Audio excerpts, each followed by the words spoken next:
Deuteronomy chapter 1. These are the words that Moses spoke to all the people of Israel while they were in the wilderness east of the Jordan River.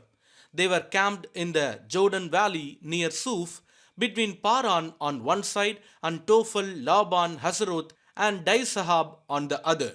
Normally, it takes only 11 days to travel from Mount Sinai to Kadesh Barnea, going by way of Mount Seir. But 40 years after the Israelites left Egypt, on the first day of the 11th month, Moses addressed the people of Israel, telling them everything the Lord had commanded him to say. This took place after he had defeated King Sihon of the Amorites, who ruled in Heshbon, and at Edrei had defeated King Og of Bashan, who ruled in Ashtaroth. While the Israelites were in the land of Moab, east of the Jordan River, Moses carefully explained the Lord's instructions as follows. When we were at Mount Sinai, the Lord our God said to us, "You have stayed at this mountain long enough. It is time to break camp and move on. Go to the hill country of the Amorites and to all the neighboring regions, the Jordan Valley, the hill country, the western foothills, the Negev, and the coastal plain. Go to the land of Canaanites and to Lebanon and all the way to the great Euphrates River. Look, I am giving all this land to you. Go in and occupy it, for it is the land the Lord swore to give to your ancestor Abraham, Isaac, and Jacob, and to all their descendants." Moses continued, "At that time I told you, you are too great a burden for me to carry all by myself.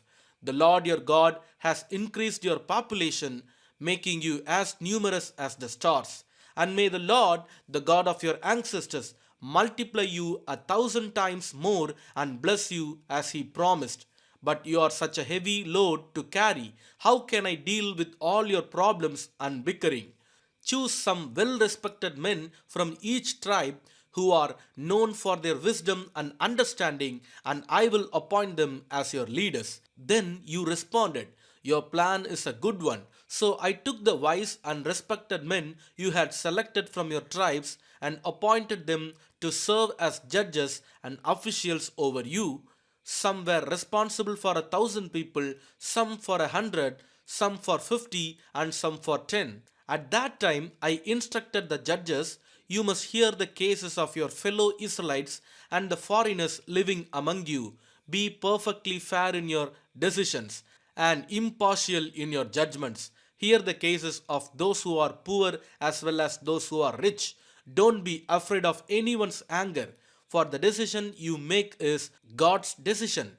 Bring me any cases that are too difficult for you, and I will handle them." At that time I gave you instructions about everything you were to do. Then, just as the Lord our God commanded us, we left Mount Sinai and traveled through the great and terrifying wilderness, as you yourselves remember, and headed toward the hill country of the Amorites. When we arrived at Kadesh Barnea, I said to you, "You have now reached the hill country of the Amorites that the Lord our God is giving us. Look, he has placed the land in front of you. Go and occupy it as the Lord, the God of your ancestors, has promised you. Don't be afraid, don't be discouraged." But you all came to me and said, "First, let's send out scouts to explore the land for us. They will advise us on the best route to take and which towns we should enter." This seemed like a good idea to me, so I chose 12 scouts, one from each of your tribes. They headed for the hill country and came to the valley of Eshcol and explored it. They picked some of its fruit and brought it back to us, and they reported, "The land the Lord our God has given us is indeed a good land. But you rebelled against the command of the Lord your God and refused to go in. You complained in your tents and said, 'The Lord must hate us. That's why he has brought us here from Egypt to hand us over to the Amorites to be slaughtered. Where can we go? Our brothers have demoralized us with their report. They tell us the people of the land are taller and more powerful than we are, and their towns are large with walls rising high into the sky. We even saw giants there, the descendants of Anak. But I said to you, don't be shocked or afraid of them. The Lord your God is going ahead of you. He will fight for you just as you saw him do in Egypt. And you saw how the Lord your God cared for you all along the way as you traveled through the wilderness, just as a father cares for his child. Now he has brought you to this place. But even after all he did, you refused to trust the Lord your God, who goes before you looking for the best places to camp, guiding you with a pillar of fire by night and a pillar of cloud by day. When the Lord heard your complaining, he became very angry, so he solemnly swore, not one of you from this wicked generation will live to see the good land I swore to give your ancestors. Except Caleb, son of Jephunneh, he will see this land because he has followed the Lord completely. I will give to him and his descendants some of the very land he explored during his scouting mission. And the Lord was also angry with me because of you. He said to me, Moses, not even you will enter the promised land. Instead, your assistant, Joshua, son of Nun, will lead the people into the land. Encourage him, for he will lead Israel as they take possession of it. I will give the land to your little ones, your innocent children. You were afraid they would be captured, but they will be the ones who occupy it. As for you, turn around now and go on back through the wilderness toward the Red Sea. Then you confessed, we have sinned against the Lord. We will go into the land and fight for it. As the Lord our God has commanded us, so your men strapped on their weapons, thinking it would be easy to attack the hill country. But the Lord told me to tell you, do not attack, for I am not with you. If you go ahead on your own, you will be crushed by your enemies. This is what I told you, but you would not listen. Instead, you again rebelled against the Lord's command and arrogantly went into the hill country to fight. But the Amorites who lived there came out against you, a swarm of bees. They chased and battered you all the way from Seir to Hormah. Then you returned and wept before the Lord, but he refused to listen. So you stayed there at Kadesh for a long time. Deuteronomy chapter 2. Then we turned around and headed back across the wilderness toward the Red Sea, just as the Lord had instructed me, and we wandered around in the region of Mount Seir for a long time. Then at last the Lord said to me, you have been wandering around in this hill country long enough. Turn to the north. Give these orders to the people. You will pass through the country belonging to your relatives, the Edomites, the descendants of Asa, who live in Seir.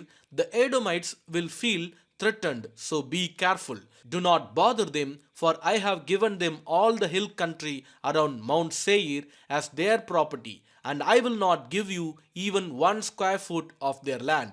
If you need food to eat or water to drink, pay them for it. For the Lord your God has blessed you in everything you have done. He has watched your every step through this great wilderness.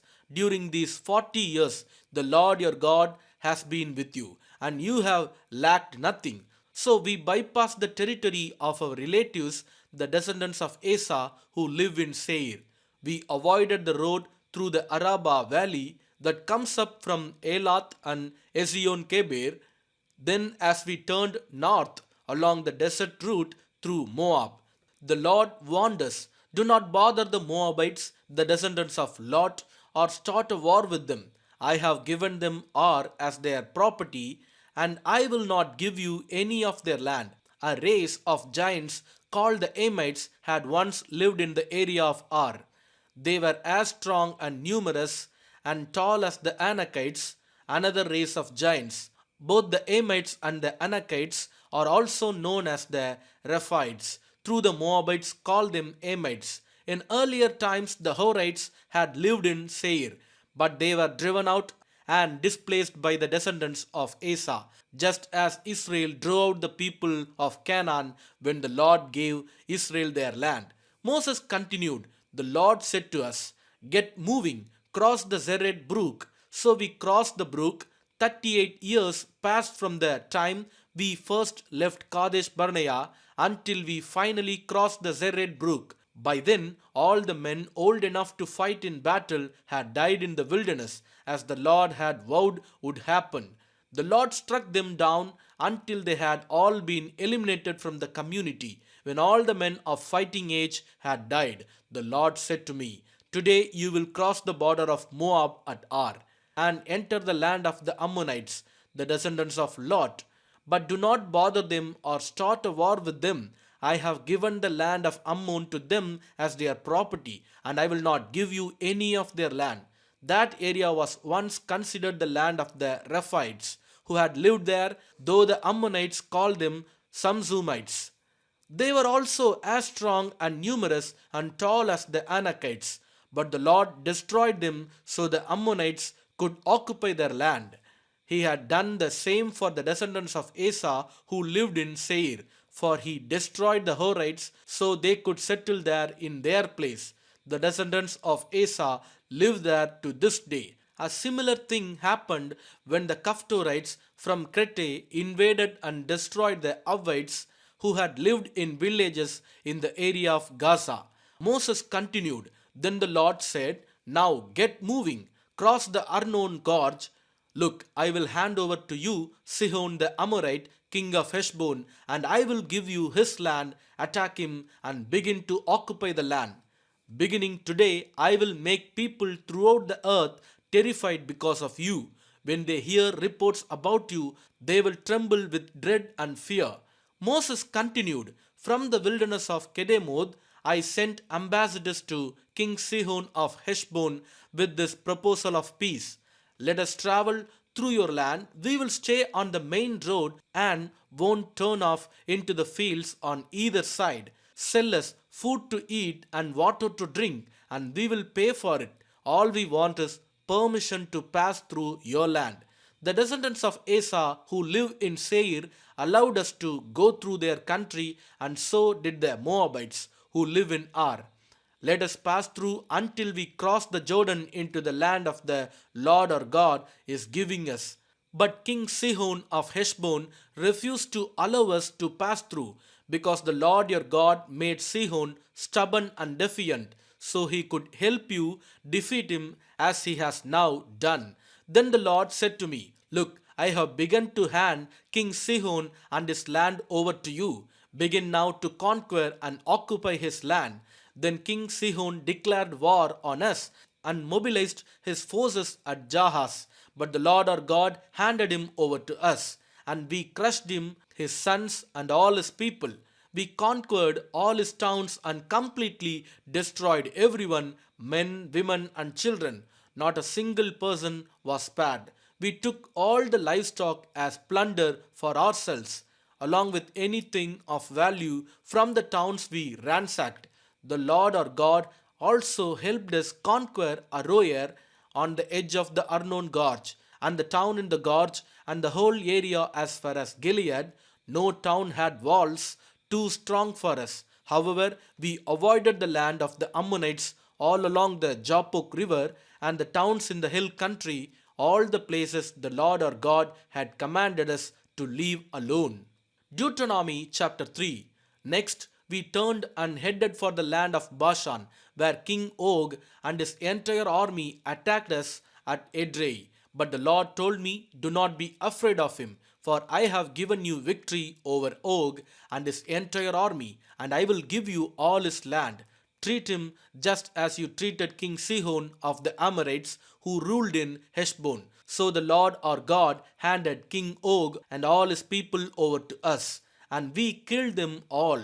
Not a single person survived. We conquered all 60 of his towns, the entire Argob region in his kingdom of Bashan. Not a single town escaped our conquest. These towns were all fortified with high walls and barred gates. We also took many unwalled villages at the same time. We completely destroyed the kingdom of Bashan, just as we had destroyed King Sihon of Heshbon. We destroyed all the people in every town we conquered, men, women, and children alike. But we kept all the livestock for ourselves and took plunder from all the towns. So we took the land of the two Amorite kings east of the Jordan River, all the way from the Arnon Gorge to Mount Hermon. Mount Hermon is called Syrian by the Sidonians, and the Amorites call it Senir. We had now conquered all the cities on the plateau and all Gilead and Bashan, as far as the towns of Salekah and Edrei, which were part of Og's kingdom in Bashan. King Og of Bashan was the last survivor of the giant Rephaites. His bed was made of iron and was more than 13 feet long and 6 feet wide. It can still be seen in the Ammonite city of Rabbah. When we took possession of this land, I gave to the tribes of Reuben and Gad the territory beyond Aroer along the Arnon Gorge, plus half of the hill country of Gilead with its town. Then I gave the rest of Gilead and all of Bashan, Og's former kingdom, to the half tribe of Manasseh. This entire Argob region of Bashan used to be known as the land of the Rephaites. Jair, a leader from the tribe of Manasseh, conquered the whole Argob region in Bashan, all the way to the border of the Geshurites and Maacathites. Jair renamed this region after himself, calling it the towns of Jair, as it is still known today. I gave Gilead to the clan of Machir, but I also gave part of Gilead to the tribes of Reuben and Gad. The area I gave them extended from the middle of the Arnon Gorge in the south to the Jabbok River on the Ammonite frontier. They also received the Jordan Valley all the way from the Sea of Galilee down to the Dead Sea, with the Jordan River serving as the western boundary. To the east were the slopes of Pisgah. At that time I gave this command to the tribes that would live east of the Jordan: although the Lord your God has given you this land as your property, all your fighting men must cross the Jordan ahead of your Israelite relatives, armed and ready to assist them. Your wives, children, and numerous livestock, however, may stay behind in the towns I have given you. When the Lord has given security to the rest of the Israelites, as he has to you, and when they occupy the land the Lord your God is giving them across the Jordan River, then you may all return here to the land I have given you. At that time I gave Joshua this charge: You have seen for yourself everything the Lord your God has done to these two kings. He will do the same to all the kingdoms on the west side of the Jordan. Do not be afraid of the nations there, for the Lord your God will fight for you. At that time I pleaded with the Lord and said, O sovereign Lord, you have only begun to show your greatness and the strength of your hand to me, your servant. Is there any God in heaven or on earth who can perform such great and mighty deeds as you do? Please let me cross the Jordan to see the wonderful land on the other side, the beautiful hill country and the Lebanon mountains. But the Lord was angry with me because of you, and he would not listen to me. That's enough, he declared. Speak of it no more, but go up to Pisgah Peak and look over the land in every direction. Take a good look, but you may not cross the Jordan River. Instead, commission Joshua and encourage and strengthen him, for he will lead the people across the Jordan. He will give them all the land you now see before you as their possession. So we stayed in the valley near Beth Peor. Deuteronomy chapter 4. And now, Israel, listen carefully to these decrees and regulations that I am about to teach you. Obey them so that you may live, so you may enter and occupy the land that the Lord, the God of your ancestors, is giving you. Do not add to or subtract from these commands I am giving you. Just obey the commands of the Lord your God that I am giving you. You saw for yourself what the Lord did to you at Baal Peor. There the Lord your God destroyed everyone who had worshipped Baal, the god of Peor. But all of you who were faithful to the Lord your God are still alive today, every one of you. Look, I now teach you these decrees and regulations just as the Lord my God commanded me, so that you may obey them in the land you are about to enter and occupy. Obey them completely, and you will display your wisdom and intelligence among the surrounding nations. When they hear all these decrees, they will exclaim, "How wise and prudent are the people of this great nation!" For what great nation has a God as near to them as the Lord our God is near to us whenever we call on Him?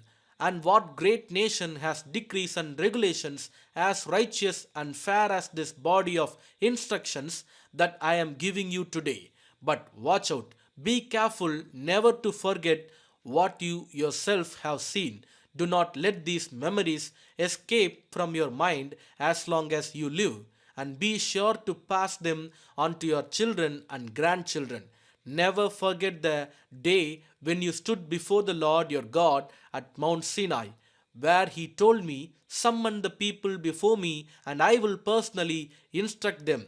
Then they will learn to fear me as long as they live, and they will teach their children to fear me also." You came near and stood at the foot of the mountain, while flames from the mountain shot into the sky. The mountain was shrouded in black clouds and deep darkness. And the Lord spoke to you from the heart of the fire. You heard the sound of His words, but didn't see His form. There was only a voice. He proclaimed His covenant, the 10 Commandments, which He commanded you to keep and which He wrote on 2 stone tablets. It was at that time that the Lord commanded me to teach you His decrees and regulations, so you would obey them in the land you are about to enter and occupy. But be very careful. You did not see the Lord's form on the day He spoke to you from the heart of the fire at Mount Sinai. So do not corrupt yourselves by making an idol in any form, whether of a man or a woman, an animal on the ground, a bird in the sky, a small animal that scurries along the ground, or a fish in the deepest sea. And when you look up into the sky and see the sun, moon, and stars, all the forces of heaven, don't be seduced into worshipping them. The Lord your God gave them to all the peoples of the earth. Remember that the Lord rescued you from the iron smelting furnace of Egypt in order to make you His very own people and His special possession, which is what you are today. But the Lord was angry with me because of you. He vowed that I would not cross the Jordan River into the good land the Lord your God is giving you as your special possession. You will cross the Jordan to occupy the land, but I will not. Instead, I will die here on the east side of the river. So be careful not to break the covenant the Lord your God has made with you. Do not make idols of any shape or form, for the Lord your God has forbidden this. The Lord your God is a devouring fire. He is a jealous God. In the future, when you have children and grandchildren and have lived in the land a long time, do not corrupt yourselves by making idols of any kind. This is evil in the sight of the Lord your God and will arouse His anger. Today I call on heaven and earth as witnesses against you. If you break my covenant, you will quickly disappear from the land you are crossing the Jordan to occupy. You will live there only a short time. Then you will be utterly destroyed, for the Lord will scatter you among the nations, where only a few of you will survive. There, in a foreign land, you will worship idols made from wood and stone, gods that neither see nor hear nor eat nor smell.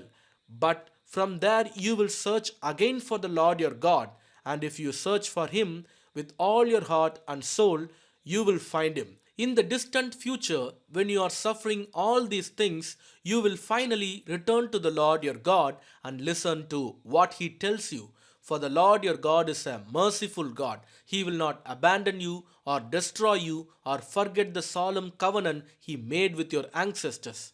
Now search all of history from the time God created people on the earth until now, and search from one end of the heavens to the other. Has anything as great as this ever been seen or heard before? Has any nation ever heard the voice of God speaking from fire as you did and survived? Has any other God dared to take a nation from himself out of another nation by means of trials, miraculous signs, wonders, war, a strong hand, a powerful arm, and terrifying acts. Yet, that is what the Lord your God did for you in Egypt, right before your eyes. He showed you these things so you would know that the Lord is God and there is no other. He let you hear his voice from heaven so he could instruct you. He let you see his great fire here on earth so he could speak to you from it.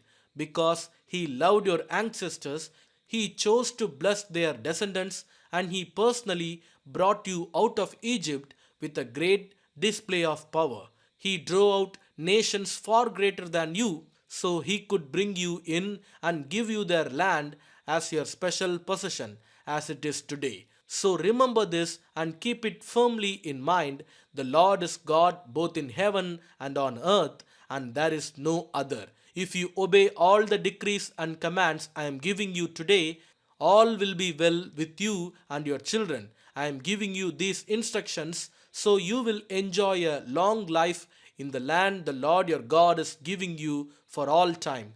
Then Moses set apart 3 cities of refuge east of the Jordan River. Anyone who killed another person unintentionally without previous hostility could flee there to live in safety. These were the cities: Beser on the wilderness plateau for the tribe of Reuben, Ramoth in Gilead for the tribe of Gad, Golan in Bashan for the tribe of Manasseh. This is the body of instruction that Moses presented to the Israelites. These are the laws, decrees, and regulations that Moses gave to the people of Israel when they left Egypt. And as they camped in the valley near Beth Peor, east of the Jordan River, this land was formerly occupied by the Amorites under King Sihon, who ruled from Heshbon. But Moses and the Israelites destroyed him and his people when they came up from Egypt. Israel took possession of his land and that of King Og of Bashan, the 2 Amorite kings east of the Jordan. So Israel conquered the entire area from Aroer at the edge of the Arnon Gorge all the way to Mount Sirion, also called Mount Hermon, and they conquered the eastern bank of the Jordan River as far south as the Dead Sea below the slopes of Pisgah. Psalms chapter 40. I waited patiently for the Lord to help me, and he turned to me and heard my cry. He lifted me out of the pit of despair, out of the mud and the mire. He set my feet on solid ground and steadied me as I walked along. He has given me a new song to sing, a hymn of praise to our God. Many will see what he has done and be amazed. They will put their trust in the Lord. Oh, the joys of those who trust the Lord, who have no confidence in the proud or in those who worship idols. O Lord, my God, you have performed many wonders for us. Your plans for us are too numerous to list. You have no equal.